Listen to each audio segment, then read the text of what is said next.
ಹಾ,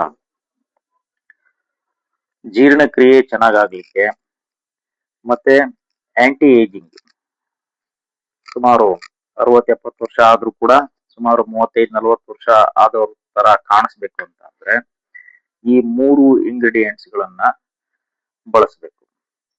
ಇದನ್ನ ಯಾವ ರೀತಿ ಬಳಸಬೇಕು ಅನ್ನೋದನ್ನ ನಾನು ನಿಮಗೆ ಹೇಳ್ಕೊಡ್ತೀನಿ. ಇದನ್ನ ತಗೊಳ್ಳೋದ್ರಿಂದ ಜೀರ್ಣಕ್ರಿಯೆ ಚೆನ್ನಾಗಾಗುತ್ತೆ, ಹಾಗೆ ಆ ಹೊಟ್ಟೆ ಕ್ಲಿಯರ್ ಆಗುತ್ತೆ, ಮಲಬದ್ಧತೆ ಇದ್ರೆ ಅದೆಲ್ಲ ಕ್ಲಿಯರ್ ಆಗುತ್ತೆ, ಮುಖದಲ್ಲಿ ಒಂದು ಒಳ್ಳೆ ಕಾಂತಿ ಬರುತ್ತೆ, ಗ್ಲೋಯಿಂಗ್ ಬರುತ್ತೆ ಮುಖದಲ್ಲಿ. ಸೊ ಈಗ ಇದನ್ನ ಯಾವ ರೀತಿ ಮಾಡಬೇಕು ಅನ್ನೋದನ್ನ ನಾನು ಈಗ ನಿಮ್ಗೆ ಹೇಳ್ಕೊಡ್ತೀನಿ. ಇದಕ್ಕೆ ಒಂದು ಬಾಣ್ಲೆ ಬೇಕು. ಈ ಮೂರನ್ನು ಕೂಡ ಸಪರೇಟ್ ಫ್ರೈ ಮಾಡ್ಕೋಬೇಕು, ಅಂದ್ರೆ ಬಾಣ್ಲಿಲಿ ಉರಿಬೇಕು. ಆಮೇಲೆ ಮುಂದೆ ಏನ್ ಮಾಡ್ಬೇಕು ಅನ್ನೋದನ್ನ ನಾನು ಹೇಳ್ತೀನಿ. ಈಗ 3 ಇಂಗ್ರೀಡಿಯೆಂಟ್ಸ್ ಗಳಲ್ಲಿ ಅಜವಾಯಿ, ಸೋಂಪು ಮತ್ತು ಜೀರಿಗೆ, ಈ 3 ಇಂಗ್ರೀಡಿಯೆಂಟ್ಸ್ ಅಲ್ಲಿ ನಾನೀಗ ಮೊದಲು ಅಜವಾಯಿನ ನಾನು ತಗೊಳ್ತಾ ಇದ್ದೀನಿ. ಲೋ ಫ್ಲೇಮ್ ಇಟ್ಕೊಂಡು ಒಂದು ಬಾಣ್ಲಿಲಿ ಹಾಕಿ ಸ್ವಲ್ಪ ಫ್ರೈ ಮಾಡಬೇಕು, ಜಾಸ್ತಿ ಮಾಡಬಾರ್ದು.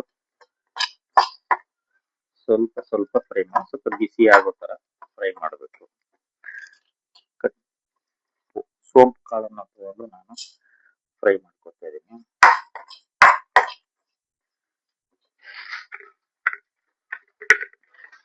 ಈ ತರ ಆರಕ್ಕೆ ಹಾಕ್ಬೇಕು, ಒಂದೇ ಗುಡ್ಡೆ ಹಾಕ್ಬಾರ್ದು, ಸ್ವಲ್ಪ ಸ್ಪ್ರೆಡ್ ಮಾಡ್ಬೇಕು, ಅದು ಸಣ್ಣಗಾಗ್ಬೇಕು.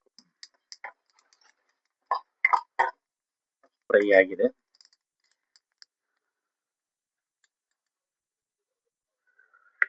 ಇದನ್ನು ಕೂಡ ನಾನು ಸ್ಪ್ರೆಡ್ ಮಾಡ್ತಾ ಇದ್ದೀನಿ. ನೆಕ್ಸ್ಟ್ ಜೀರಿಗೆನ ಹಾಕಿ ಫ್ರೈ ಮಾಡ್ತೀನಿ.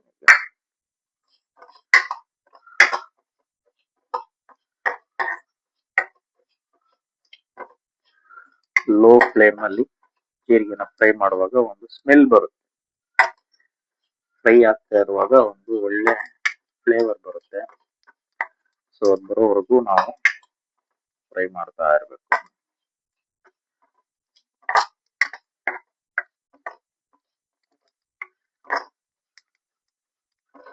ಇದನ್ನ ಸೇವಿಸೋದ್ರಿಂದ ಪ್ರತಿ ದಿವಸ 2 ಸಲ ಒಂದೊಂದು ಸ್ಪೂನ್, ಅಂದ್ರೆ ಒಂದು ದಿನಕ್ಕೆ 2 ಬಾರಿ ಒಂದೊಂದು ಸ್ಪೂನ್, ಅಂದ್ರೆ 2 ಚಮಚ ಇದನ್ನ ತಿನ್ನೋದ್ರಿಂದ ನಾವು ತಿಂದಂತ ಆಹಾರ ಚೆನ್ನಾಗಿ ಜೀರ್ಣ ಆಗುತ್ತೆ, ದೇಹ ಹಗುರ ಅನ್ಸುತ್ತೆ, ಮಲಬದ್ಧತೆ ನಿವಾರಣೆ ಆಗುತ್ತೆ, ಮುಖದಲ್ಲಿ ಕಾಂತಿ ಹೆಚ್ಚುತ್ತೆ, ದೇಹದ ತೂಕ, ಇದನ್ನ ಸೇವಿಸೋದ್ರಿಂದ ದೇಹದ ತೂಕ ಕಡಿಮೆ ಆಗುತ್ತೆ, ಆರೋಗ್ಯವಾಗಿರ್ಬೋದು. ದೇಹದ ತೂಕ ಕಡಿಮೆ ಆಯ್ತು, ಮಲಬದ್ಧತೆ ನಿವಾರಣೆ ಆಯ್ತು ಅಂದ್ರೆ ನಮ್ಮಲ್ಲಿರ್ತಕ್ಕಂಥ ಬೇಸಿಕ್ ಕಾಯಿಲೆಗಳು, BP, ಶುಗರು, ಏನೇ ಇದ್ರೂ ಒಂದು ನಿಯಂತ್ರಣಕ್ಕೆ ಬರುತ್ತೆ ನಮಗೆ. ಸೊ ಈಗ ಇದು ಸ್ವಲ್ಪ ತಣ್ಣಗಾಗೋವರೆಗೂ ವೇಟ್ ಮಾಡಬೇಕು.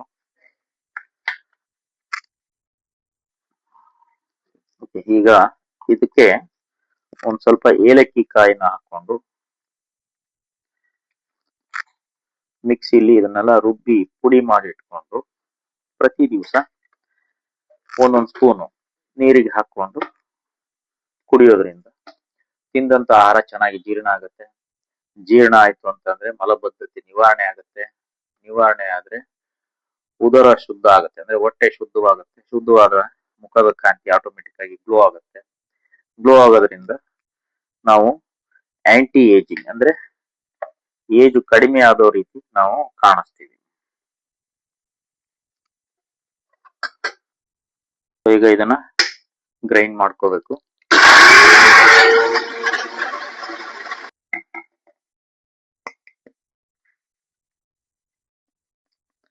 ಸೊ ಈ ತರ ಪುಡಿ ಮಾಡ್ಕೊಂಡು ಒಂದು ಡಬ್ಬದಲ್ಲಿ ಹಾಕಿಟ್ಕೊಂಡ್ರೆ, ಈ ತರ ಪುಡಿ ಮಾಡ್ಕೊಂಡು ಡಬ್ಬದಲ್ಲಿ ಹಾಕಿಟ್ಕೊಂಡು ಎವ್ರಿ ಡೇ ಊಟ ಆದ್ಮೇಲೆ ಒಂದೊಂದು ಸ್ಪೂನು ನೀರಲ್ಲಿ ಹಾಕೊಂಡು ಕುಡಿಯೋದ್ರಿಂದ ಆರೋಗ್ಯ ಚೆನ್ನಾಗಿರುತ್ತೆ. ಅಥವಾ ಇದು ಪುಡಿ ಮಾಡದೆ ಅದು ಫ್ರೈ ಮಾಡಿ ಇಟ್ಕೊಂಡಿದ್ವಲ್ಲ ಅದನ್ನ ಹಾಗೆ ತಿಂದ್ರು ಕೂಡ ಚೆನ್ನಾಗಾಗತ್ತೆ. ಸೊ ಪುಡಿ ಮಾಡ್ಕೊಂಡು ನೀರಲ್ಲಿ ಹಾಕೊಂಡು ಕುಡಿಯೋದು ಈಸಿ. ಸೊ ಹಾಗಾಗಿ ಪುಡಿ. ಈಗ ಇದನ್ನ ಒಂದು ಡ್ರೈ ಆಗಿರೋ ಒಂದು ಡಬ್ಬಕ್ಕೆ ತುಂಬಿಡಬೇಕು.